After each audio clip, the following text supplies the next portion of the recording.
Shall we? Yes? Okay. Ladies and gentlemen, tonight a new iPhone will be unveiled by Apple. The rumors have it that it'll be embedded with a fingerprint reader. What seems to be like a new feature can also be viewed as another step towards an era of diminished or no privacy at all. And in this era, we as journalists find ourselves in a conflict. Any member of the general public can use and publish more data than we can, because the laws and regulations in many states still don't acknowledge the internet and Facebook, and still oblige us to the same old privacy ethics which do no longer exist in the real world. Or in other words, if a minister takes his clothes off and posts his naked picture on Facebook and everyone shares it, can we publish it on the evening news? I'm Dror Gloverman, I'm a TV host in Channel 2 in Israel and the editor-in-chief of Next Tech News website. In the next hour, we shall speak of some of the changes that we all undergo and the consequences in the world of media. Joining me are Ms. Daphne Cohen, Secretary of the Netherlands Press Council, Ms. Kirsty Loken-Stavrum, Secretary General of Norwegian Press Association, Mr. Martin Lavesen, Deputy Chairman to the Danish Press Council, and Dr. Yuval Karniel, who's sitting right next to me. He's a lecturer in the fields of media ethics and the law in the School of Communications in the Interdisciplinary Center. Yuval served as the legal advisor to the Israeli Press Council at the age of 27, and as chairman of the Ethics Committee of the Israeli Broadcasting Authority. And he's also a great friend who agreed to open up the discussion for us. Yuval, please.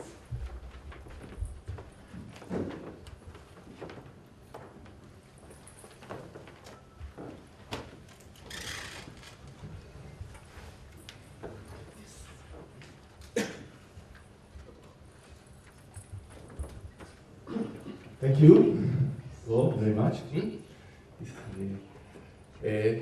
It's my pleasure to be here with you in this important conference of the Alliance of Independent Press Council of Europe. I welcome you to Israel. I hope you enjoy your stay here. And what I would like to do in this is give some opening remarks to our session about privacy. Is any left in the cyber area? We have three major questions about privacy and ethics, and we'd like to explore those questions. Do we have a right to demand privacy in an age of cyber exhibitionism, when everything is out there? Are regulators losing the privacy battle against cyber giants like Facebook and Google? And the journalist ethics question, do we have a right to ask journalists to protect and defend privacy while there's hardly any left?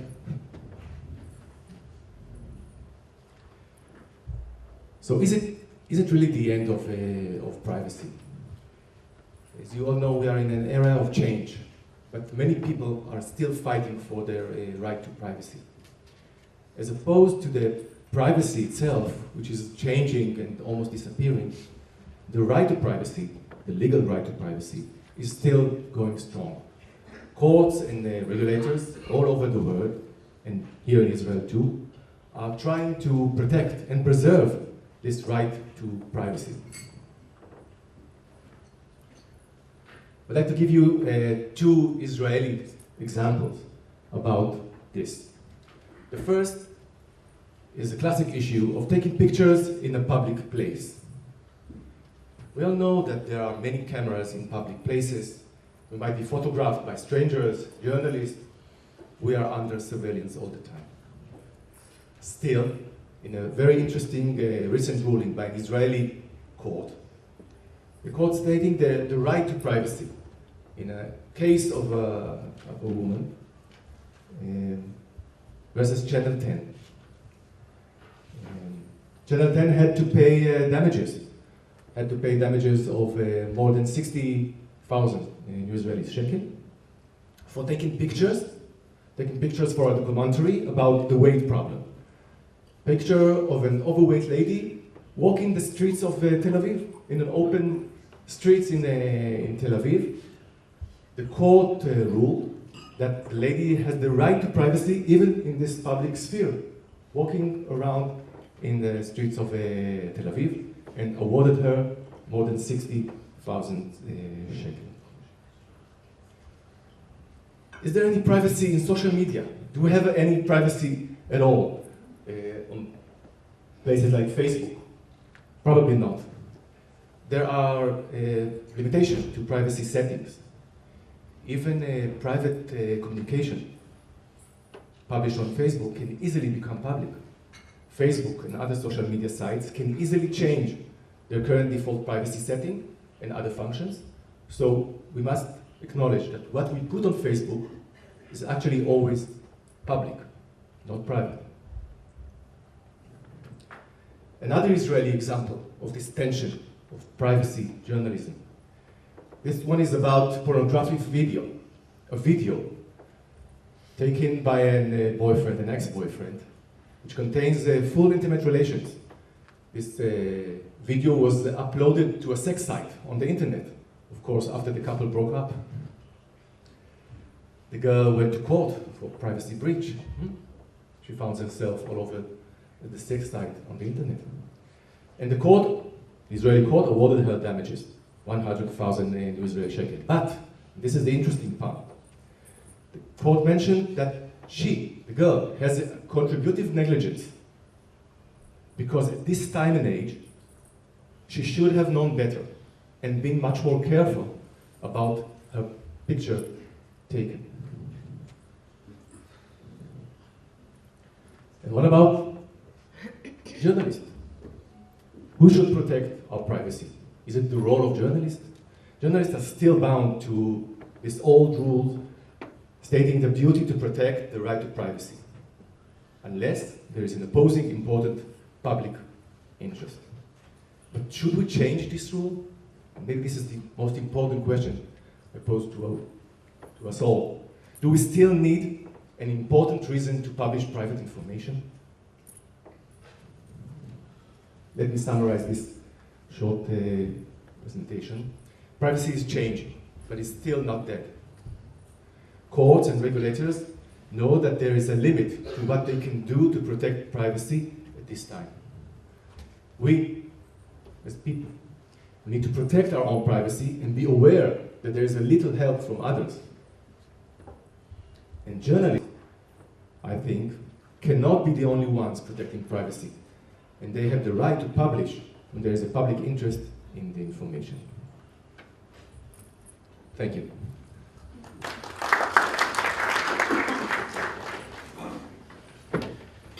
So let's start with opening the mic. Let's start with a little bit of anthropological, something like that, question. How are things in your countries, ladies and gentlemen? Do people actually worry about their privacy? Do they feel that it's being threatened?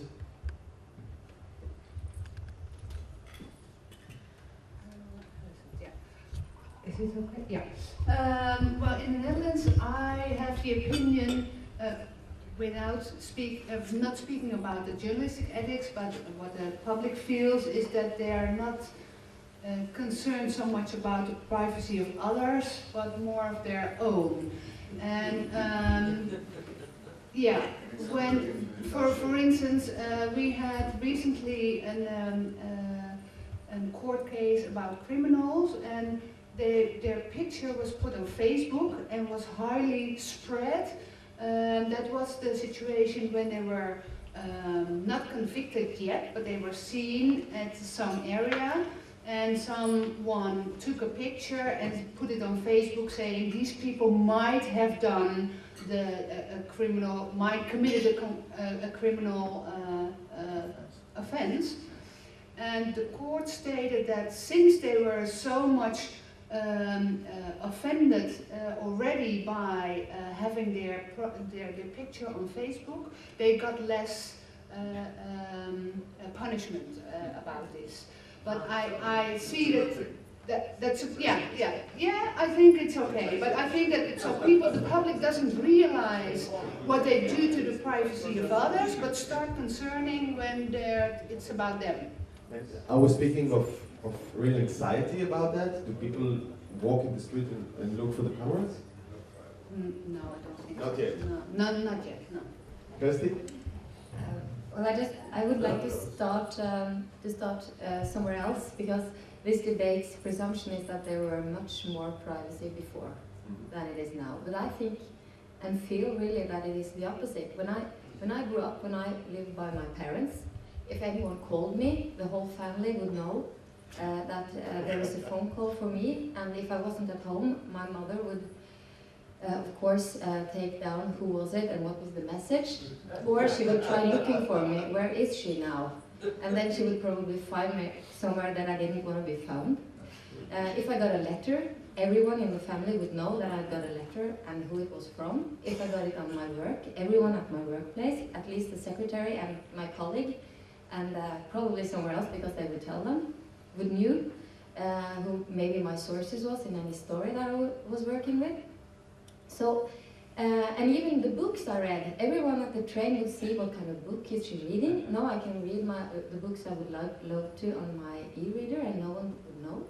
So in my opinion, my children, that is by now 9 and 15, they enjoy much more privacy in our home than I did when I grew up, which I find disturbing, of course, because I'm their mother. And I would really love to know what my son is posting on Facebook, but he doesn't want to have me as his friend. But fortunately, my husband is granted access. Yeah, so he knows. And what is interesting when you said that about this Israeli example with the couple in this video, and she should know better. My daughter, who is 9 years old now, she has her own Instagram account, and we have had to establish real tight privacy rules for her, because she wants to publish, and she thinks that I violate her right of freedom to express at least her face, because that's what girls are doing. They are expressing their faces. And did she complain to you? Yeah, she complains all the time, and she's trying to sneak around these very tight rules that we have. Is this okay? Is this okay? Can I do that? She did that, and what do you think of this? And she has now learned a lot of very interesting ways to manipulate pictures of faces, so that she's nearly not recognizable anymore. But anyway, she thinks that I violate her expression of photography and speech, and she knows a lot, and she reflects a lot on what is my privacy and what is wise to publish and what is not, and she's only 9 years old. But the friend of mine who finally got a baby when she was about 40 years old, she is now publishing everything this little boy does, all the time, every second, and we, the girlfriends of my friend then, we are discussing this behind her back, and think that she shouldn't do that. She shouldn't do this to her little innocent kid, but no one dares to tell her. But my main point is that I think if you don't want to share, it's much easier to have privacy today than it was before. If it wasn't for the NSA. And that is, of course, this discussion can go on from that. But I think the main question is it less privacy today than it was before? And if you ask how it is in Norway, I will very shortly answer that people have an immense trust in the government. So every time we ask people, should there be more surveillance with video? Yes. The more the better. No question about it. Why? Because they cannot really imagine that it can be anything else but helpful when it comes to finding pickpocketers, criminals of any kind. So you call it naive, but then again, maybe the conception of privacy to people has also changed. They're now very much accustomed to sharing privacy, and let's face it, not all privacy is that interesting either. But do they never imagine how those shootings, those photographs, would be used against them in a context that they cannot imagine right now? I don't Someday, think so. one day. It probably they will someday, but as far as we've come today, that we have no real cases where there has been kind of, oh, I shouldn't have been maybe taken video of. We even had a couple having intercourse on the steps of the parliament, actually, where it wasn't really, was it a rape? And those pictures where we used to try to find out, but he wasn't recognizable, the man there, so you never really solved the case. But that was also only a good thing to have those pictures. So as by now we don't have those controversy yet. No interesting cases really. We're going to have some interesting cases here right now, but I would like to beg the differ for just a second. You said that 20 years ago there was less privacy, but I beg that your boyfriend from 11th grade wouldn't leave you a very detailed message about last night's whatever, but he would just say, tell her to call me. Nowadays, when you have each other's personal phones, he would write anything, and it would only take someone to take control over your phone or just look at the screen to know everything, because no one takes into considerations, as you said, that anyone would look at your own device. Until Snowden. Yes, and until Snowden, of course. Martin. Yeah, well, just picking up on that, I think there is so much information out there about everybody, and that's obviously one of the issues that we have to consider. The CEO of Google, Eric Schmidt, said a few years ago that every teenager should have the right, when he or she turns 25, to have a different name. And I think in some ways that reflects that, even though there might be, I tend to agree that there might be some more privacy in the simple issues, you also have to acknowledge there's so much data out there about you and your friends and your family, and we have to deal with that in some ways. From the kind of broader picture, from a governmental point of view, I think actually, like Norway, also in Denmark, people generally tend to accept that it is in the common interest of good that information is given regarding in order to avoid terror and in order to avoid child pornography. And so there's a lot of intelligence accepted that the government pick up. When it comes to mostly on the individual stage, I think people are more concerned about it. In Denmark, we right now have a big issue relating to the tax department. They're trying to investigate very much into people trying to avoid paying taxes, and they're using pretty harsh methods. They're combining different data. They are even going out, making some kind of downgrades to companies. And right now in the Danish press, people are discussing how tough can the taxes department be on individuals? When will they actually violate the privacy rules? We have one issue right now where there was made a downgrade on a fairly large company. They did not only pick up the bookkeeping they allowed to, but they also took kind of screen dumps of all other items. So this company is currently considering should they try to fight the tax department for this. But then again, that is very costly, and so that is under consideration. So I think it is a very relevant issue, also not only in the press ethics ways, but also in the general perspective.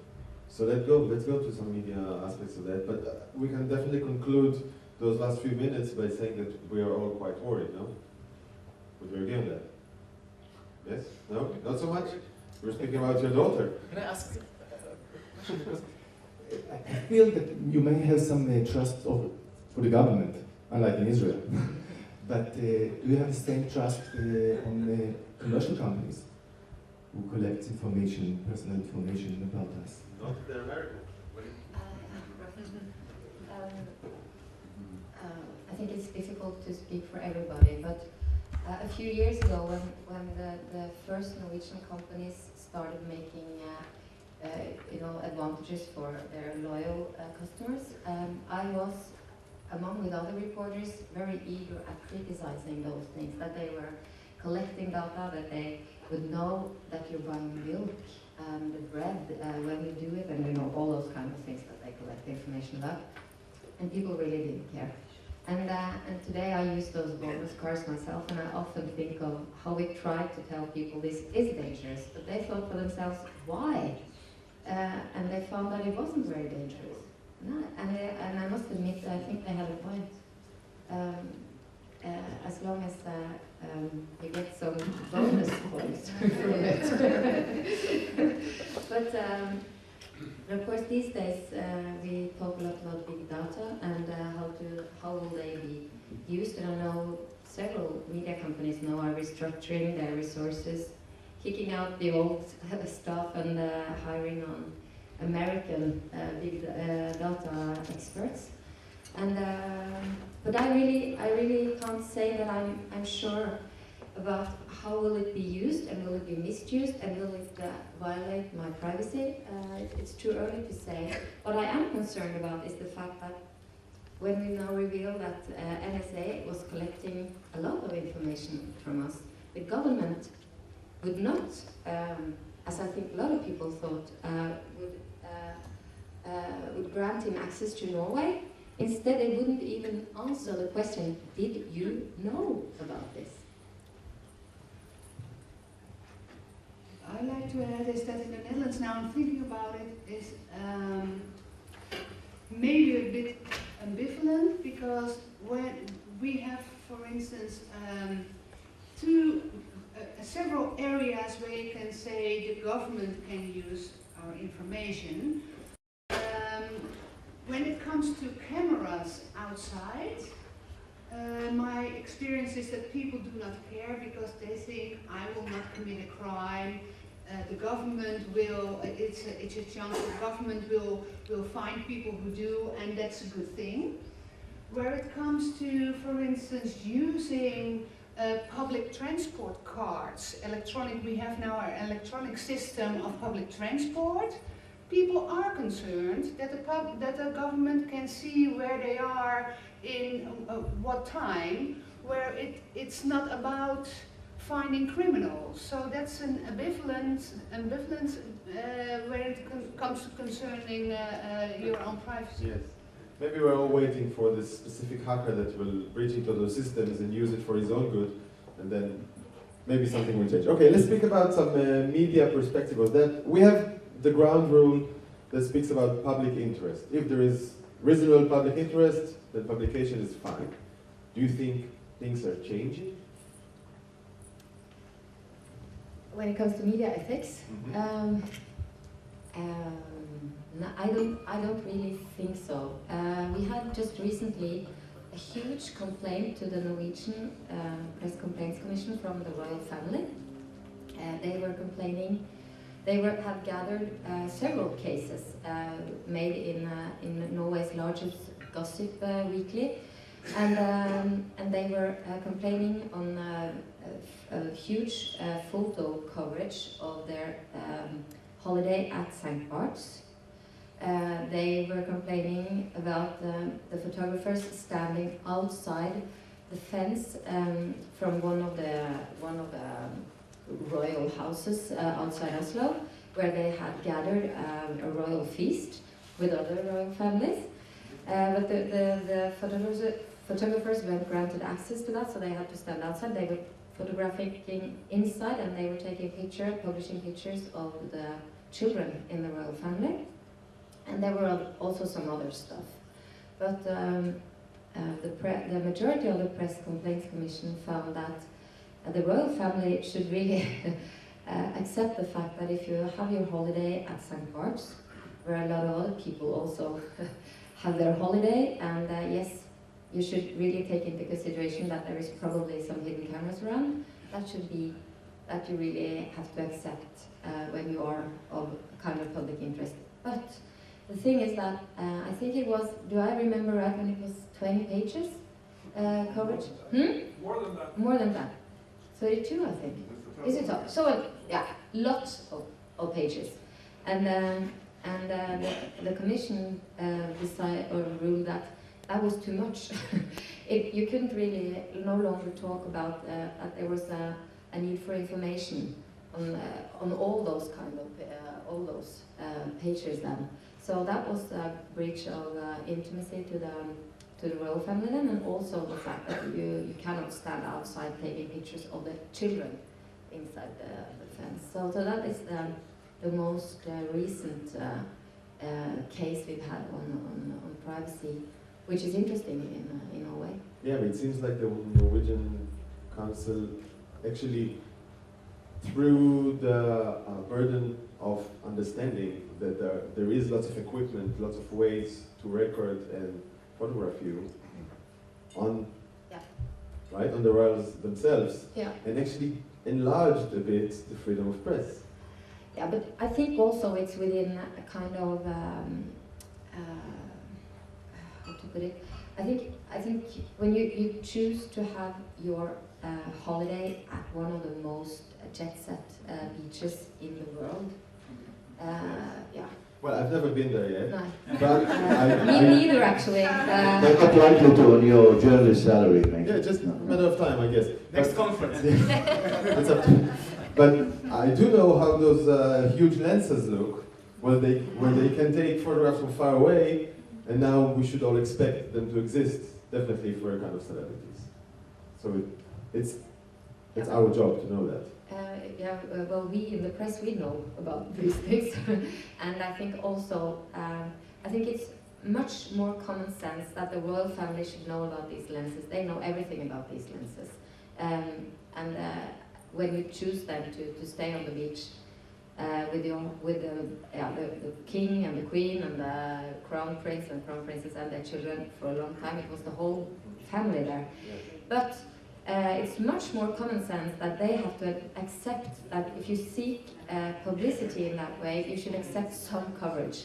But I think it's much more interesting that they think that this girl that was in a private video should take into consideration that it could be public. I find that really offensive in a way. To her? Yeah. To her? Yeah. Just like to add that if you want copies of the Norwegian ruling, have an English version, so you can ask for copies if you want to. We ask them right now, if you can. Actually, on the Danish royal family, just to follow up on that, they have the principle that they don't make complaints to the press council. So there's only one time that the Danish press council has existed for 21 years. There's only once the council itself has taken up a case, and that was actually a case regarding the crown prince in a picture in the tabloid kissing his girlfriend at that time. So the Danish royal family, they would not actually be that actually making the complaint. In Denmark, we have, however, had a few issues also regarding to online privacy, and they are mostly adjusted to the Facebook issue. Because, well, I guess you all know that in Facebook you can either have an open profile or a closed profile, and we had just last year two cases. One of them was a politician who had a picture posted on his own Facebook profile. He had stripped down to the waist, stood there in jeans, posing, showing his six-pack, looking good. He had, at least that was he thought himself. Then this picture was taken from the Facebook and put on in a newspaper article. And he complained to the press council saying this was taken out of context, and this was now shown in a newspaper article. And we had to consider that in the press council. It showed that he had 1,018 followers. So we decided, even though it was a closed profile, that he was a public figure. He had even accepted some journalists that he didn't know as friends, one of them who has then posted it. And then we said it was actually in the joint or the public interest to have this, at least it was not violating the ethics to put it on in this article. And we just actually last month decided on a different case where the Danish PM, she gave a speech on May 1st this year. This 25-year-old guy, he came up and shot her with a water pistol. And he was arrested, obviously. Then later on, one of the Danish tabloids, they found his Facebook profile. It was also a closed profile. He was obviously not known to anybody, but he posted on his Facebook right after the arrest that he said, I got the PM, she's such a jerk, she needed to get a wake-up call, so splashed some water in the face. And then actually also complained to the press council. That case was also, was said there's no reason to criticize the tabloid in this case. Even though it was a closed profile, he had 669 friends, but this was of such public interest that it was relevant to have that in the article. So we have actually now at least a couple of rulings on the Facebook issues, where we, on a kind of a case-by-case basis, decide on if this, even though it's a closed profile, if this still is of public interest. Yeah, but let's talk numbers a little bit. You mentioned the numbers of friends on those profiles. How many is enough? No, seriously, it's a serious question. If a politician publishes his own photograph to his profile, of which he has 1,018 friends, then you call it public matter. What about 700? Yeah, I think it's hard probably to put a specific number on it. We actually had, we have in Denmark, we have a plenary session twice every year, and we had the same discussion, and also this same question was popped. And people were kind of saying 500, 600, but then again, at the end it was decided that we couldn't put a specific number on it. It had to be taken into the specific details of the case, but it is probably around that. We even had some assistance from the Danish ombudsman for the general public. They had the same issue, and he's kind of we're kind of using the same guidelines. And he didn't put a specific number. He did put? No, he didn't. He didn't. But I guess in his cases it was kind of the same. So I guess that's where it goes. If you have more than 500, 600 friends, you are a public. 500, 600. Well, that's a ground rule. That's Donna. You should know that. How about 18 friends? That's undoubtedly private, right? Sorry. 18 friends. That should be private. That should be private. Okay. Well, Can I just add a note to that, because that is really interesting, because it's 1,000 friends relative to what? Because let's compare between Swedes and Norwegians then. There are twice as many Swedes as there are Norwegians. So with 1,000 apply to 500 Norwegian friends. And if you had, yeah, and if half of them, yeah, it could be really a matter for mathematicians. And also you should take into consideration, for instance, a friend of mine that has just recently got an account, an 18 friend in one day. Is that about to become, no, yeah, you take my point. But what I was about to say is that that is also the same problem that we had on the ruling of this, the royal family case, because is 32 pages, if that is too much, is 25 then okay? So if you get a copy of this, you will see that the minority representatives in that, which were from the press, they opposed to this. They didn't want to go into that, go down that road really, to say that there is a matter of liking in, is it principles or is it liking that the ethics is about? Yes. By the way, ladies and gentlemen, those of you who does not have a user in Facebook should know there's two different types of connections. One is friends, in which two sides agree to this connection, and the other one is like or fan. That means that only one side wants to subscribe or follow a different personality. That doesn't mean acceptance from the one who's being followed, but we're not talking about that right now. But Daphne, I think you have a case of using Facebook profiles in an utterly different way. Yeah. One remark at first that we, in our guidelines, it's not really about that the journalist should protect privacy, but unless there is a public interest, we have in the guidelines that there should not be a breach of the privacy more than is needed for the reporting. And that is, well, it is difficult to say it in numbers, and in it's gray. It's not black white, and in this case it is always okay, and in that case it's always not okay. So I think when thinking about developing this values, we should consider that privacy is developing and what is still private, and on the other hand, what is necessary for the report. And in some cases you can say it is necessary, and in some others it is not.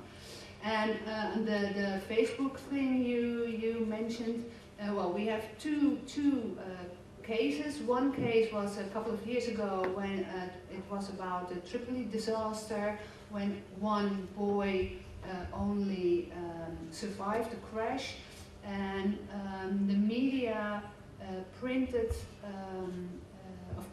published pictures from the deceased people, picking these pictures from their social media sites, Facebook and Hives. And there the council said that is not okay, these pictures were not published on this social media sites for this reason, and it was not necessary for the reporting. Another case is more recent. It was about a girl putting on Facebook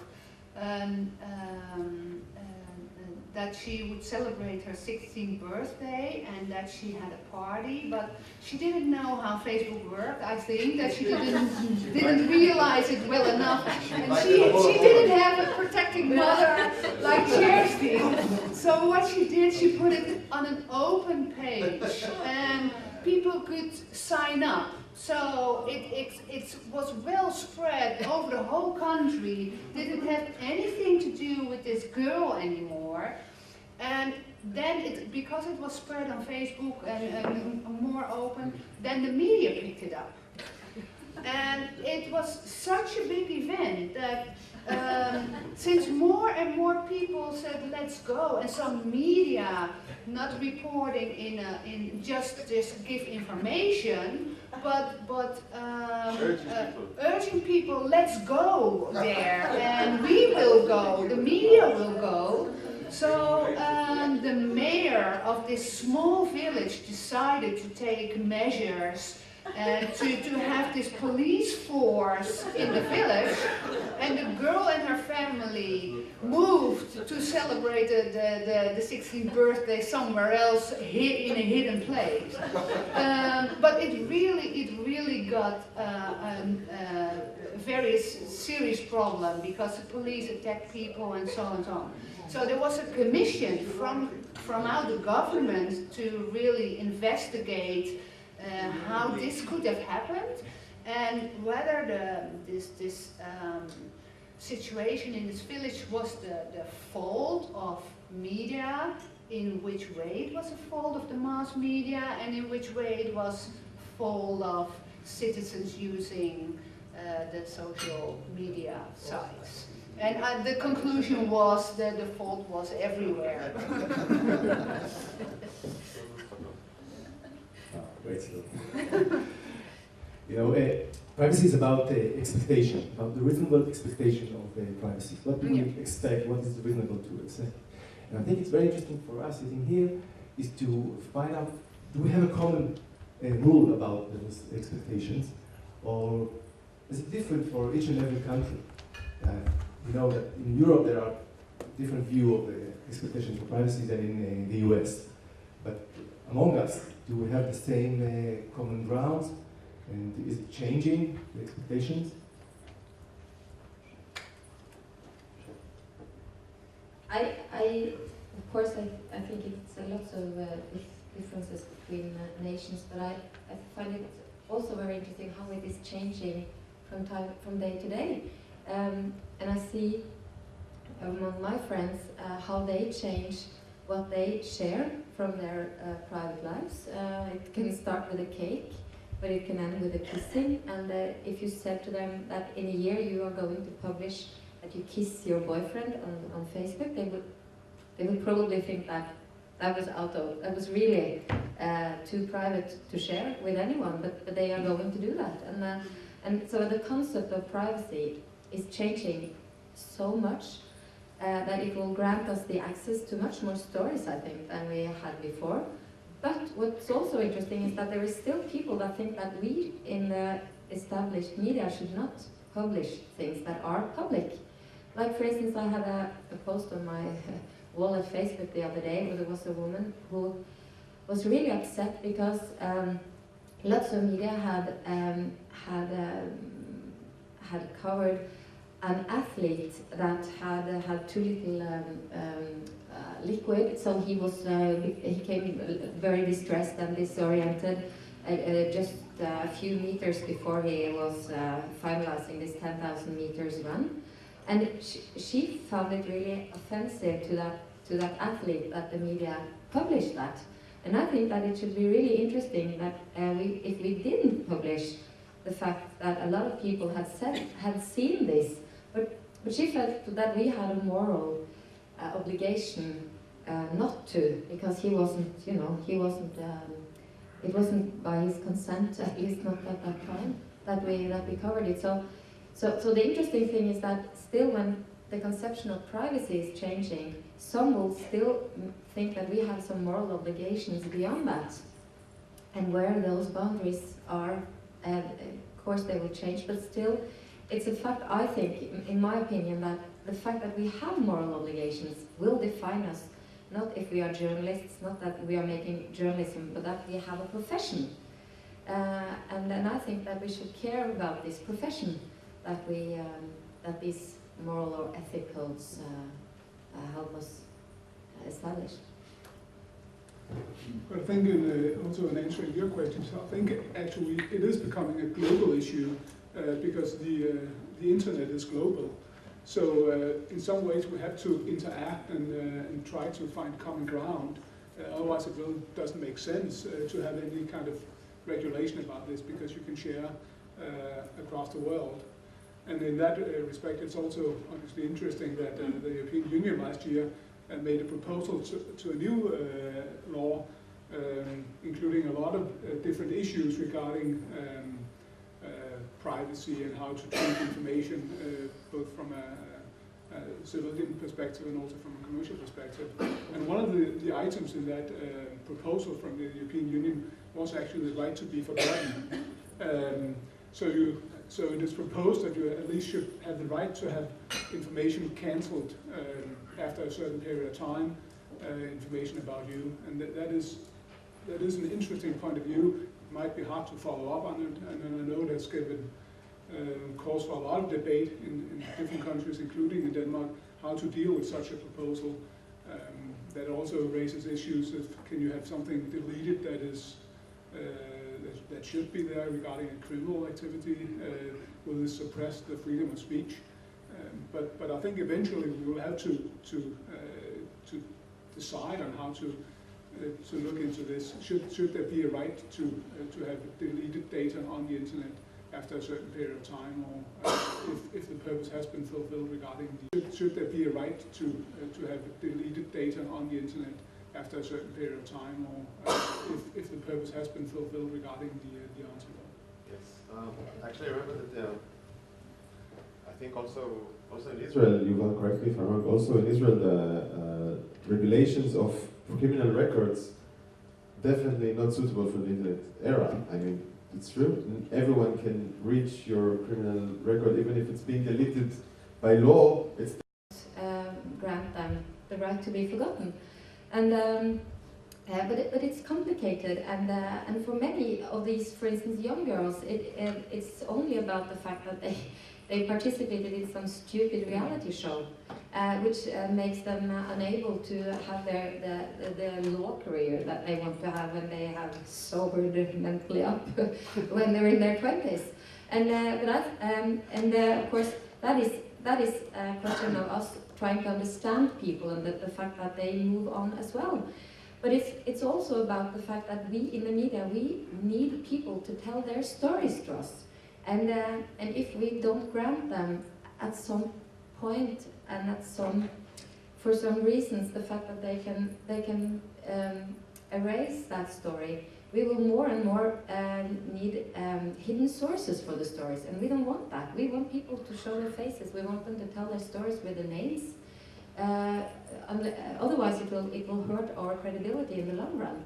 So, but anyway, I think this is really much more interesting cases for us as a profession. Big. If I may add about the right to be forgotten, I think it starts with the awareness for the media that it is very hard to be forgotten when it's out there online, because it starts with a publication by a media outlet, but before you know it, it's adopted in so many other websites and social media that someone might ask a media outlet to unpublish, but then it doesn't mean anything because it's on so many other sites as well. So I think that is about developing new ethics maybe. On the one hand, is there any privacy left? I believe there is. And the awareness for everybody, not only media, but the public as well, what happens when you publish something online. It's almost impossible to unpublish. And that's also interfere with the international law, because the one who keeps it all is not here, is in the States, and Yeah. you cannot oblige them to erase easily. But I want to refer to the case that you presented a few minutes ago with the plane crash. Mm-hmm. What happened then? So the papers took the photos of the victims from their Facebook pages Yeah, and published it. yeah. And then who sued? No, that was what we call a decision from our press council by own initiative. We can, when we think there is a certain need for a decision about ethics in a more general way, the council can give a decision on its own initiative. Was there And any since complaint? it was so big event, sorry? Was there any complaint? By anyone? No, there wasn't any complaint. So we put up this decision ourselves, since there was so much to do about this plane crash and the way it was reported by media in several ways. It was about publishing pictures from the deceased people, that was one thing, but the other thing was the reporting of the name of the boy who survived the crash, not only his first name, but all his other personal information. It was about a reporter that called the hospital where the boy was in Tripoli, and she said to the doctors that she was related to this boy and that she wanted to speak with him. He was only 11 and he was still, it was 1 or 2 days after the crash. So the doctors, well, it was a fault from the doctors as well, but anyway, the doctors put her through. She talked to this boy and then put this interview into the newspaper. So it had several aspects of this decision. Yeah. And the decision was Well, it was not a decision like this media did something wrong and this media. It was more like general rules how to report in this kind of disasters and what you should or should not do. I could tell you that I think it's a very relevant case for Israel, in which in certain terror acts, I think we all as journalists just run to Facebook, try to find the victims' pictures as fast as possible, and definitely publish it, usually without asking anyone anything. We do it all the time. And doing all the time, and I think it also applies for other stories which do not involve death, but criminal acts. Yeah. Then you try to find the criminal's picture on Facebook and use it as well under some limitations. What do you say, Yuval? Let me add to this discussion. Very interesting case recently decided from the UK. Maybe our friends from the UK can elaborate on that. But the case of Chris Hanna, a member of Parliament.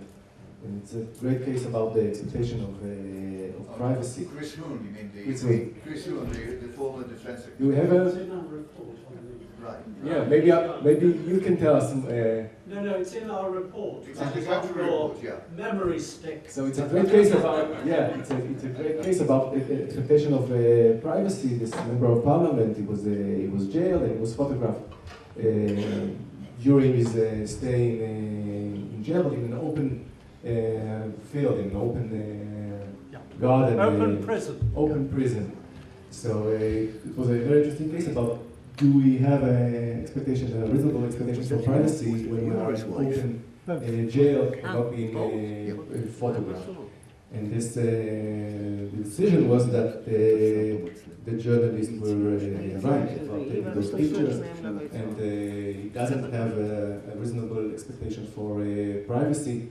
And I think it's very interesting because it's an example for what is actually changing in this area of privacy. As privacy is getting weaker, we don't need as a strong public interest to publish. And we in here there was not a special reason for publishing those pictures, but still, because privacy is getting so weak, it's okay. So there is a very interesting balance between how strong privacy is and how strong the public interest we need in order to violate this privacy. Well, you've got the technological aspect. It's become much easier to breach one's privacy, so people would do that because they can. Yeah, but we're not talking about how easy it is, but do we have a reasonable expectation to expect privacy in this situation? In the Netherlands, we have actually quite strong, for some people, too strong code where it comes to criminals. And it is, I think, about what Chessie said, a criminal should not be convicted for his whole life. The judge decides what punishment he gets, and there should not be an extra punishment being published everywhere you don't want to. So for criminals and suspects and convicted persons, we have this specific reason that you should not publish personal information, including pictures, where this person in a way that he or she can be identified easily within further than in a way further than people already know about this person. So in discussion is that whether it is maybe a too strong protection of this privacy, since in many other countries they publish information about criminals out in the open, but still we believe in the Netherlands that it's important to protect the privacy of these people. I think it's not only related to criminals. The European Court of Justice actually just this year also came down with a ruling on this issue. There was a guy living in Spain who, I think it was more than 10 years ago, he had his property put on foreclosure because he couldn't pay the payments. And it was out there on the internet, and he got annoyed with that the first time you hit his name on Google, then this showed up that that his property 10 years ago went on foreclosure. And this question was actually tried at the European Court of Justice, and with the reference to the freedom of speech, it said that he had to accept that it should not be deleted. So that is kind of severe, having that information there, and I guess that will go for a lot of people eventually, that there's information there that you're not pleased about. Even here in Denmark, we had a case last year where a person, he complained to the press council saying there's a number of articles that you could find on Google, on the Google search, where he was mentioned, and he wanted to have them deleted. We obviously had to dismiss the case because we could not rule against Google on that, and we advised him to go to the Data Protection Agency or to the courts. But that case and also other questions related to that has actually led to that we have changed now our press sound ethic rules for the first time in 21 years. So just from May this year, now we at least have, it's not a, we don't have authority on it, but at least we now, our rules have a statement saying that if it's sensitive, if it's private information, then it should be deleted if that's possible. Enough time has changed. So actually now it's in the rules from the 22nd of May this year that at least we will advise saying that if there's no relevance at all, the information should be deleted. And after these new rules have been implemented, question has been raised to the Press Council, and it is at least our opinion that that has resulted in some articles being deleted from the internet.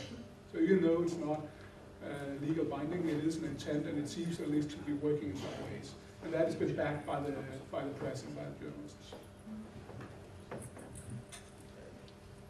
From time to time we have complaints to the Press Council about the media identifying people that is in a legal process, and some of them argue that this identification has then posed an extra stress on the person and made it much more difficult for the person to deal with this case, and that is a fact.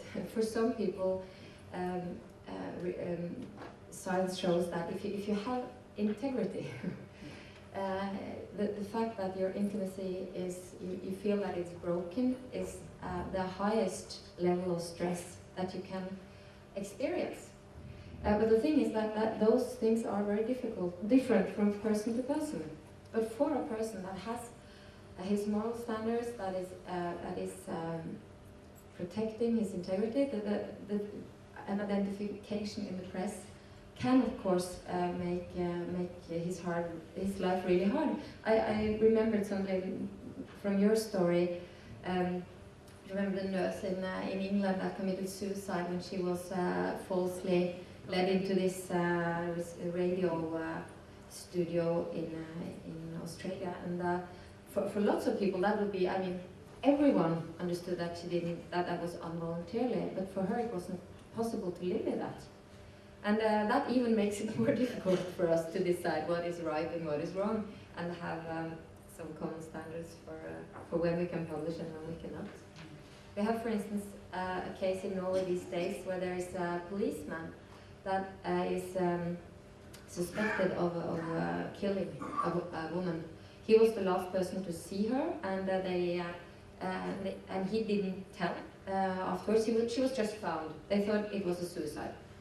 But then the family couldn't really understand why should she commit suicide. They had just left the party and she was happy and everything was okay with her. No, it had obviously not always been like that. And but no, it was okay with her. And so one of the family's friends, she went back to a place where she knew there was a CCTV. And then you can see that the policeman was walking together with her. And then, then he admitted that, yes, I was together with her and she committed suicide, and I was attacked with panic and ran home, and I didn't want to tell anyone. The problem is that he participated in the investigation of this suicide in this little town in Norway. So the biggest newspaper, or the website in Norway, they identified him and have done this now recently, and we got a complaint on that one from the family. But the editor says very firmly that, well, he should have known better in his position. So we shall see. We're about to discuss that now. There's a strong public interest in this publication. I would say so too, but he has children in this little village, and yeah. Okay, in a few minutes we're going to open the stage for your, if you like to share some case studies or have questions in a few minutes. But just before that, would you agree that on overall looking, the pendulum is moving more towards responsibility laid on the shoulders of the citizens and the freedom of press is broadening? Is that true or not necessarily? Definitely yes. The burden of the responsibility is on each and every one of us. We should know better. We know that we're under surveillance all the time. They've been photographed by cameras. We're surveilled in this on those machines. So we need to act responsibly. We need to take care of our privacy ourselves. and we can't blame journalists for doing their job. Yeah, I agree. Do you too? Yeah, I think I agree as well, and it's actually interesting in Denmark, there's a lot of political pressure about increasing the powers to the press council in this respect. It has been argued by a number of political parties that the Danish press council should be on their own initiative getting more cases, that they should even be allowed to give out fines. Today we can only criticize. And also that the time limit for complaint should be increased. So we have had a hearing with the government. The press council has been very active in this. But it is actually the general opinion of the press council that we should be very careful of taking up some of this responsibility on behalf of the press council, because the way the press council rules, it's just still, we don't take in all the evidence, we just evaluate on the given facts. So we don't consider ourselves a court in that matter, and therefore we don't want to have that kind of authorities to give fines and, as even one said, and maybe suspend a certain newspaper. So to your question, I think you are right, and I'm certainly, it's also getting a lot of attention from the political sides. Okay. So just a quick note, that means that the public should be aware of that, and I'm afraid that there is a large variety of levels of awareness between different people. Maybe it has to do with ages, as there is difference between your daughter's awareness and yours, and I don't know about her grandmother. I do. Yeah, true. Is she aware? Is she aware? How about her Instagram account? Is she aware? The grandmother. But the thing is that my grandmother got a Facebook account this year, and we gave her an iPad for Christmas, and I recently had a friend of mine ask, do you know this and this woman? Yeah, she's my grandmother. Well, she just poked me. So there are things to be learned. She's 92. Maybe the conclusion of that, maybe we as a press council have a role or a duty to educate the public about this change, about this different environment on privacy. Maybe we can expand our role in this area. Yes, I agree with you. Okay, let's assume. Yes, Alec.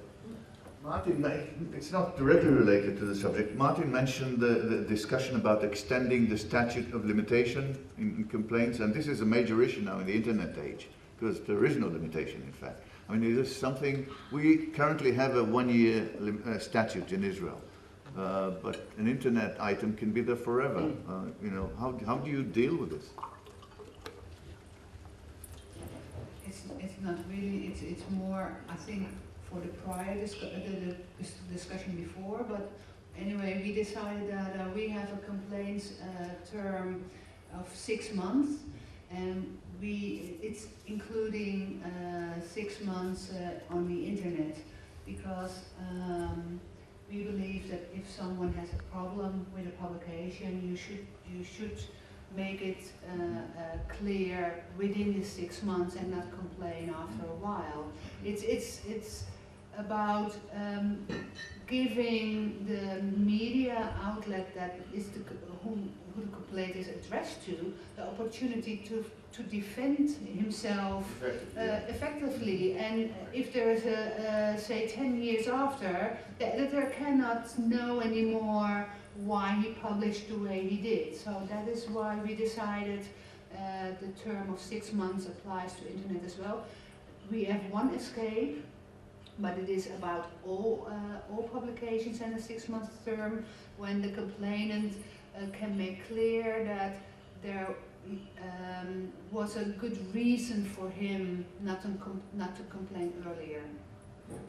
In Denmark, it's actually only 4 weeks right now, which is a very short period of time. But it is because we want the action to take quick, I guess the same rationale as in Holland. And that will now be extended to 3 months. Including internet. Including internet as well. So from the posting time, it's 3 months. And then when, if a ruling comes down, that has to be published, and there has also to, on the internet has to be a link to the damaging article. And I guess we're doing that a lot on the internet, making the links, so you can always be able to see that there has been a claim and there has been a ruling on that. We also have half a year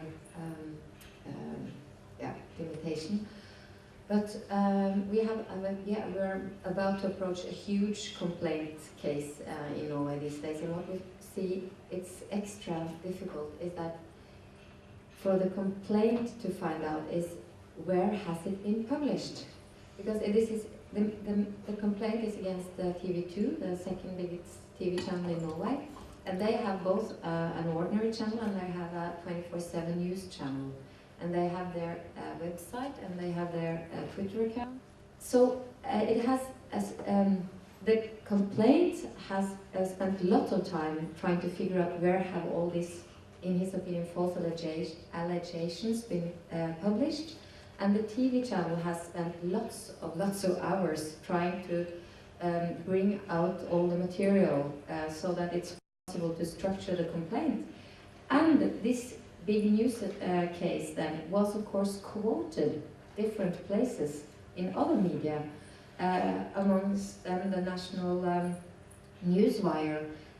But in one of the papers a reporter has added a sentence that is not in the original posting from the newswire. So it's really extremely complicated to find out who has breached the ethic code and how to approach that. Okay, let's start with some Q&A session. Yes. Forgive me sitting on my chair. My name is Young Jun, and I'm so glad to be here. This is my first visit to Israel, and I love this city. Okay, I have one question to Professor Yuval, and I totally agree with your idea. There's no privacy in the SNS. And also, I want to introduce the case of South Korea, and next I will ask one question. All the time is going on, there's a different kind of evaluation on the function and status of the SNS in my country. On the one hand,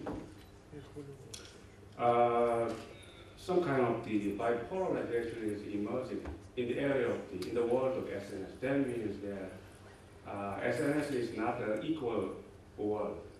That is totally unequal world. What I mean is that in my country, only 1% people generate at least 56% of SNS content. That means that highly active persons produce a lot of content in the world of SNS. On the other hand, some general people seems to feel some kind of psychological fatigue. That means that they do not want their personal information disclosed in the world of SNS. So they are just looking around the SNS and the other SNS-related spheres. So you guys said that different ideas. But my guess is that my conclusion is that the concept toward privacy seems to be related to different level of social culture, such as the social capital. So my question is that to Professor Duval, considering the Asian case, specifically the South Korean case, do you really think that the world of SNS would be, the future of the privacy in the SNS would be getting weaker and weaker in terms of the view of the legal mind? I'd like to have your personal idea. Thank you. Thank you very much. I agree with you. I think privacy is a question of culture and visible expectation, and I would like to hear from you about the culture in the East regarding privacy, which is very interesting to me. That's why I think it's changing, and I think it's different in each and every culture.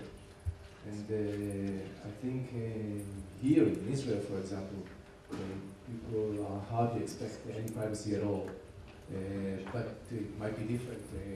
I think it was interesting to hear from our colleagues in Europe that this is Scandinavia. People still trust the government and they are. But I don't know much about the thing in South Korea, for example, and I think it would be very interesting for us to hear from you about, do people expect privacy at all on the internet in your country? Here they do not. Yes. Just a little bit in lighter vein, Kobus van Rooij in South Africa, broadcasting. Last week we had a complaint from 3 prostitutes. You couldn't identify them on the broadcast, but their parents identified them by their clothing and the way they walked. And they complained. They didn't pitch up so that we couldn't identify them ourselves. We rejected the complaint. Rightly so. Correct me if I'm wrong, this kind of complaint is not unique to the internet era. It could have happened also in the 70s, no? Yes, even in 1900, I think. Yes, sir. John Hogan from Dublin. I'm sorry to come in again because I had so much speaking time earlier on, but if I could make a general comment and give a case history and a proposal very quickly. General comment. Most journalists that I know are very unhappy with the word ethics. They feel this is somebody else telling me how to do my job. I tend not to use the word ethics when I can avoid it, like I don't use the word regulation. I use the word best professional practice. When I was at university, teaching at university, I was once talking to a tabloid editor about taking an intern, one of our students, and he agreed. But he said, don't send me anyone full of this ethics shit. Yeah. Send me a good journalist, in other words. This attitude is more common, I think, than we might realize. The case history. We had a very high-profile killing. A woman was very brutally killed by her husband. And at the end of the case, the judge said that he thought that the man was convicted of a manslaughter rather than murder, and the judge said he thought the appropriate sentence was 10 years imprisonment, but he was reducing it to 7 years because he knew that when this man was released from prison, he would become the object of intense media following, scrutiny, and reportage. Now, in the discussion around this, some press photographers in particular argued that press publicity was a necessary part of the punishment for crime. In my view, punishment for crime should be administered only by courts, not by the media. But this is not a common view in our culture and in the culture of Great Britain and perhaps some other countries. Many press councils were set up as a safeguard against statutory control of the press. And it's certainly true that in our case, there was a threat also of a privacy law. That threat has not been taken away. A privacy law has been drafted by the government. It exists up here. It's the big stick in the cupboard, which they will produce if they feel it's necessary and if the press council does not do a good job. So that's an issue that we all have to face. A specific question to our Norwegian ombudsman. Is it not true that in Norway, people's tax affairs are published regularly? I mean, this is almost a unique thing that I think might be copied with advantage in many other jurisdictions.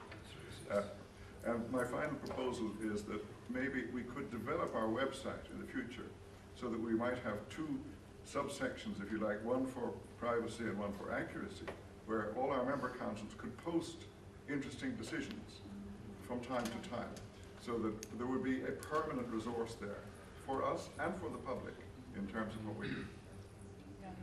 Yeah, that's These decisions are in English. We have to translate ours, John. For you, it's easy to say. Yes, Kirsty, can we find your personal tax data? You can find my income and how much I have paid in taxes up until a few years ago, because we have changed the practice. So up until a few years ago, it was the Wild West when it came to finding out what your neighbor was earning and what you paid in taxes, and everyone you knew, and all the parents in the classes and everything. And we in the press, we argue very tough that we need this information because we make valuable journalism out of it. The problem is, I think, we didn't. We printed lots of lists on these are this is how much the celebrities are their income and taxes, and you know, everything, but not really good journalism out of it. We didn't use those figures to find out, do we have a fair tax system? Do we have an unfair tax system? Where are the holes in the tax system? All those kind of things were too difficult, I think, for the journalists. So what we did was to just print like everything updated from last year, and then the names and maybe some new names and what the editors were, their income and everything. So no, unfortunately, we can only print those information for a few days and then it's closed. So if you Google my name, you will find my figures, but only up until a few years ago. Are you cool with that? Is that fine? I think that was a really good thing to publish because it hurts. and it makes you reflect. Everyone had to reflect on, how do I deal with public data? Am I a person that is sneaking around in my neighborhood? Yes, I am. And what do I think about this? And it was there was a huge outcry, not least among the politicians for this. But I think we should have stick to the policy of publishing those very important figures, because we have a welfare state, and the welfare state is based on everyone contributing, and we need a tax system that people find legitimate. And but I really do think that the journalists should have been much more wiser and much clever handling figures, but journalists in common are not. Yes, next comment, please. Yes, sir. Manfred Potzer from the German Press Council. Two remarks in addition out of the praxis of complaints. The defense of media involved in complaints often argue the public interest to publish depends on the demand of our customers. We are very democratic, aren't we? We follow our customers.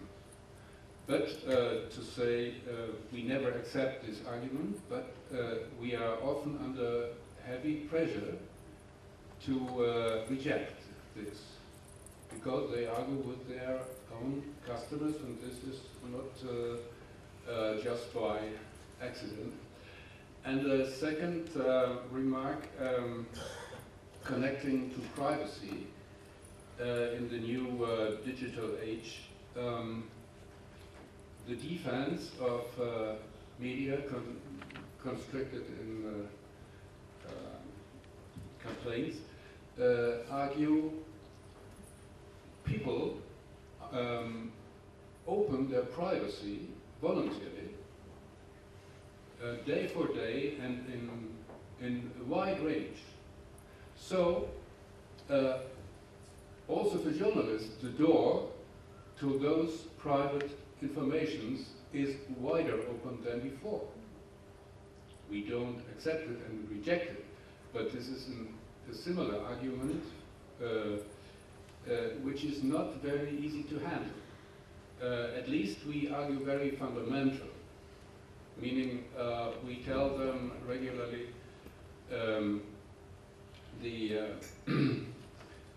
relying to a decision of the High Court, the Constitution Court. We have in German the very important term of informational self-determination. That means everyone is free to open his privacy, but the profession of journalists and the media are not free to intrude in this privacy. This is a process I reported because a lot of editors did not have yet understand the difference. That it is a big difference in culture if anyone opens his own privacy, this is his own risk, or if we, in our profession, bring him into the public. The only criteria we have is the public interest. And so we are in a process on both sides. The privates have to learn, and the media too. I must admit that speaking from within the factory, I feel that the day that the law defines public interest as public demand for information, that's terrifying for me. You want to make a remark? Yeah, it was a very interesting remark, but we must pay attention to this. If the information is out there, it's free, it's on the internet, we as journalists must be able to address it and to publish it. Otherwise, we lose our position. People will find other ways to get the information if we can't deliver it. So we can't say we are bound to privacy or to ethical standard, which is much beyond or above what we see on the net. Professor, answer. Oh yeah, sure. Go ahead. Sorry. May I react immediately? The classic case is the catastrophe, airplane crash, or another catastrophe of privates. You have victims, and the victims used to communicate via the social media, open their whole privacy in their full grief. Okay, but this, in our opinion, is no reason to get it for the media and to republish it or to publish it in another medium. This is the specific difference. So I don't see any reason to use those informations given by privates in a frame maybe of a public interesting event without asking them. This is the core of self-determination. The danger, of course, is if we push the boundaries too far, governments step in, and this is what happened in Israel. I mean, we've been fighting and we've lost a battle in the Knesset, in Parliament. Last year, a bill was approved that made it a criminal offense to publish the photos of victims of anything, car crash, wars, terrorism, and so on. It's now a criminal offense. Of course, laws in Israel are rarely implemented and enforced, but it's on our statute. So, we need to be careful how far we go with that. Okay, so last question from me to you. Let's assume we're now in an era of transformation. 3 minutes. Yes, even less for me.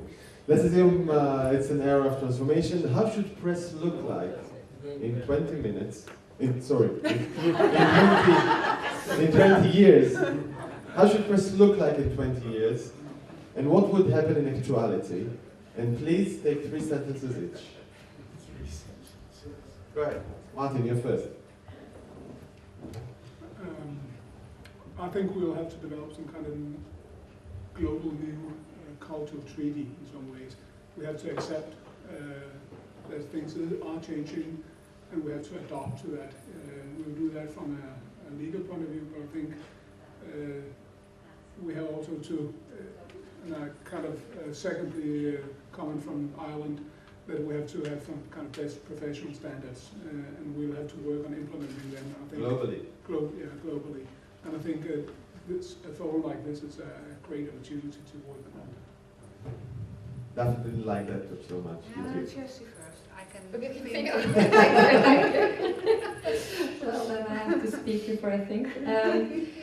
Well, I think that in the future it will be our profession's competitive advantage to be able to put out a promise in which way we process our products, and I do hope that we can stick to some.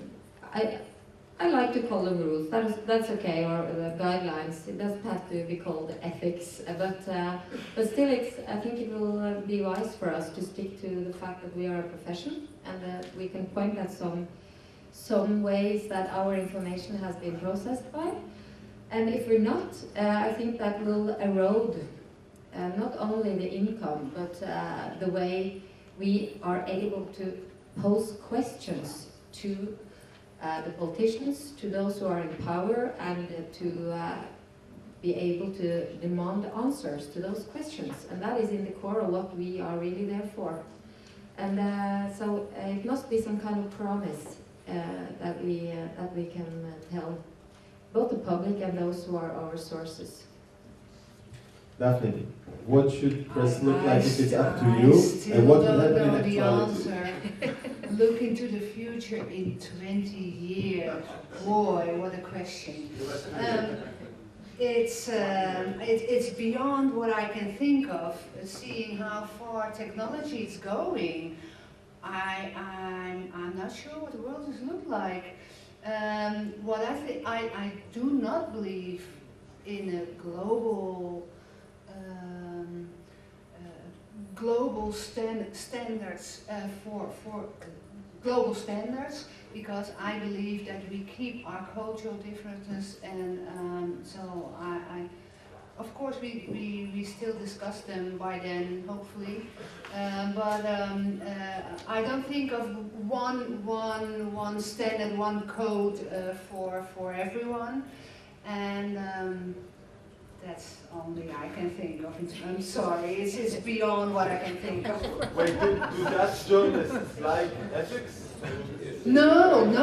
Actually, I think, but that is, well, you don't know me, but most of them know me for a couple of years. We are maybe the only country that doesn't have a code, meaning that we do not call it a code because journalists doesn't like codes.